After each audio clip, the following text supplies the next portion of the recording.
Assalamualaikum warahmatullahi wabarakatuh. Shalom, Om Swastiastu, Namo Buddhaya, salam kebajikan.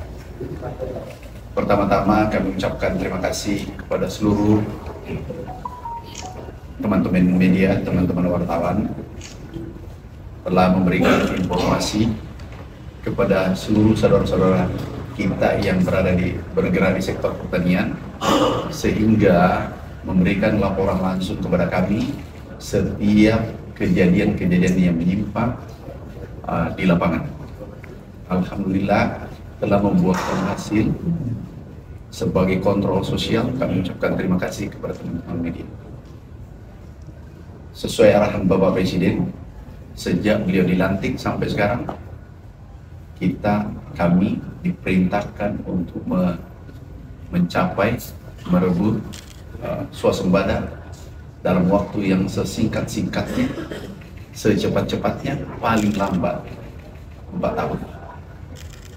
Dalam mencapai swasembada, tentu banyak program-program yang kita jalankan atau pencegahan-pencegahan, termasuk korupsi di lingkungan Kementerian Pertanian. Juga mafia kalau ada yang bermain-main di sektor pertanian. Hari ini kami umumkan ada 4 perusahaan pengadaan pupuk yang tidak memenuhi syarat, dan 4 itu kami blacklist. Kemudian kami akan kirim berkasnya ke penegak hukum, karena itu bukan pupuk yang dikirim. Kandungan NPK-nya itu hanya 0, dari standar 15%. Nah, kami blacklist.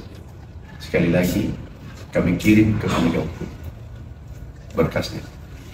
Yang kedua, ada 23 perusahaan yang tidak sesuai standar, kurang dari spek yang ditentukan oleh Kementerian Pertanian.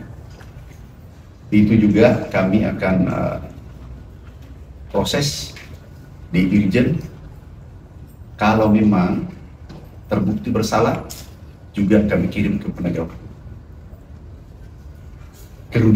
Potensi kerugian yang akan ditimbulkan kurang lebih 300 miliar. 300, kalau tidak salah 316 miliar. Nah, kami akan Irjen nanti kami minta memanggil semua perusahaan-perusahaan yang bersangkutan. Kemudian ini dampak besar yang ditimbulkan adalah kalau pupuknya palsu atau tidak sesuai standar, itu merugikan petani. Karena petani mengeluarkan biaya untuk pengolahan tanah, pembibitan, pupuk, pengolahan tanah, dan seterusnya. Itu kurang lebih per hektar 19 juta per hektar. Artinya apa? Pupuk yang palsu itu merugikan total petani kita kurang lebih 600 miliar ya. 600 miliar. Yang kurang kualitasnya kurang dari standar, itu merugikan petani kita, potensi kerugian 3,2 triliun. Sehingga kami mengambil langkah-langkah tegas, karena ini sangat merugikan petani kita yang menerima pupuk. Pupuk yang palsu dan maupun pupuk yang speknya kurang, itu semua merugikan petani. Kami minta mulai hari ini ditindaklanjuti. Berikutnya, ada pegawai Kementerian Pertanian yang memproses semua lelang ini. Kami mohon maaf, kami nonaktifkan 11 orang. Mulai hari ini kami sudah minta suratnya dikeluarkan, nonaktif 11 orang. Terima kasih. Ada pertanyaan? Beredar daerah mana saja Pak 4 itu Pak? Untuk petani di plot daerah mana? Terus apakah itu Nanti detailnya tanya ke Irjen. Pak, untuk 11 orang yang dinonaktifkan itu jabatannya apa ya Pak? Direktur, eselon 2, eselon 3, kemudian staf yang memproses pengadaan pupuk. Kami nonaktifkan dan juga ditindaklanjuti oleh Irjen. Bila perlu, kami kirim ke penegak hukum. Ada yang lain? Pak Menteri yang 4 Kronologis sampai ada didapat di temuan ini apa Pak? Iya, karena dari teman-teman media kami sampaikan nomor HP yang kemarin bahwa seluruh yang terkait pertanian dan merugikan petani kita, orang kecil, tolong dilaporkan ke kami langsung. Setelah kami terima laporan, kami ngecek langsung direkturnya, kami copot. Sudah kami copot, kemudian kami cek lagi barang yang masuk, sampelnya sudah benar, kemudian sampel yang kita cek ke lab awalnya benar, semua benar, tetapi ternyata yang dikirim ke petani itu yang tidak sesuai spek, bahkan ada yang palsu, bukan pupuk. 4 perusahaan, dan ini yang 4 perusahaan kami pastikan, kami proses, kirim ke penegak hukum. Laporannya masuk ke kapan Pak? Mungkin 1 bulan, 2 bulan yang lalu berproses. Sampai akhirnya ketahuan yang dikirim ke petani ini palsu ini seperti apa Pak? Kami mengambil sampel, berdasarkan laporan yang ada, kami mengambil sampel seluruh wilayah sesuai laporan masyarakat bahwa ada pupuk palsu beredar. Kami langsung cek, kirim ke lab IPB, lab tanah, BSIP. Kita cek, kita harus hati-hati, jangan sampai memfitnah orang. 3 laboratorium yang kami gunakan semua mengatakan bahwa 4 perusahaan itu pupuk palsu, kemudian selebihnya kurang dari spek. Pak Menteri yang Perusahaan itu 4 swasta berarti Pak? Swasta. Pak, ada indikasi pengambilan keuntungan nggak Pak dari 11 orang yang dinonaktifkan itu? Dan totalnya sudah Sedang diproses. Kita tunggu hasilnya. Yang jelas hari ini nonaktif. Pak yang 20 kan tadi ada 4, yang 23 perusahaan apakah Speknya kurang, bisa bentuk penalti, pengembalian, dan masih ada uang yang belum dibayar, itu kami stop sementara. itu perusahaan pupuk juga Pak? Perusahaan pupuk. Tapi yang 4 sudah pasti blacklist dan dikirim ke penegak hukum. Itu sudah pasti. Kalau yang speknya kurang, Irjen tidak lanjuti seperti apa nanti hasilnya. Pak, yang 4 perusahaan itu jenis pupuk apa Pak? NPK. Untuk petani yang terdampak itu apa? Iya Pak, apakah dengan ada kejadian ini lalu dampaknya untuk hasil panen nanti gimana Pak? Akan Itu kan jumlahnya? kalau dibanding luasan kita sekian juta, insya Allah tidak berpengaruh. Kalau luasan kita, tanam kita 10 juta hektar. Kalau yang tadi 4 itu luasannya 21.000 hektar.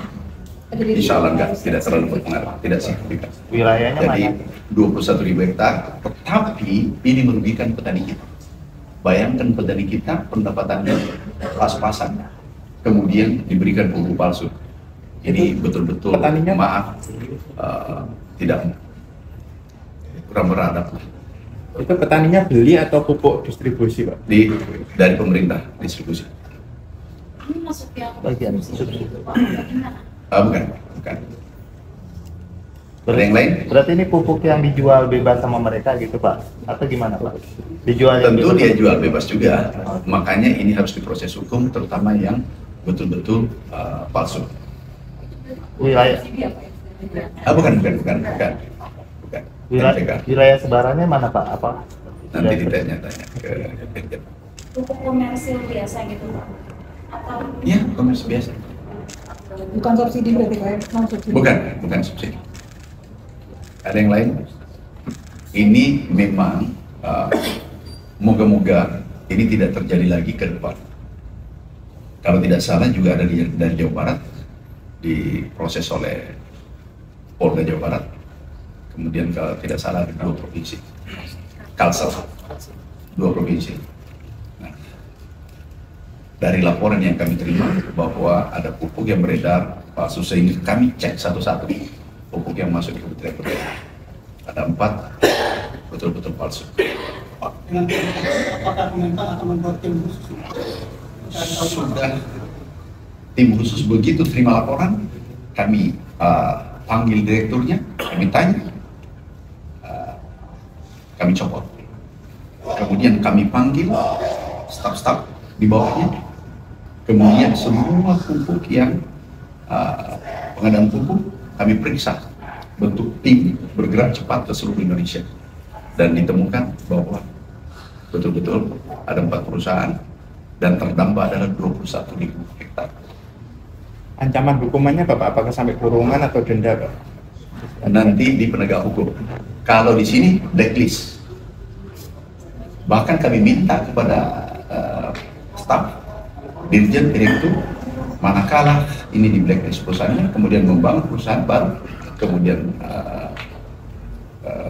ownernya sama, kita blacklist, nggak boleh masuk. Yang 11 orang itu dicopot per hari ini. Ya, Yang 11 orang itu dicopot per hari ini berarti. ada yang sebelumnya, kemudian hari ini total 11. Direkturnya direktur apa sih, Pak? Pak, Direktur bagian Jangan sadis-sadis banget. Kenapa sih? Yang terpenting kita selamatkan karena ini perintah Bapak Presiden.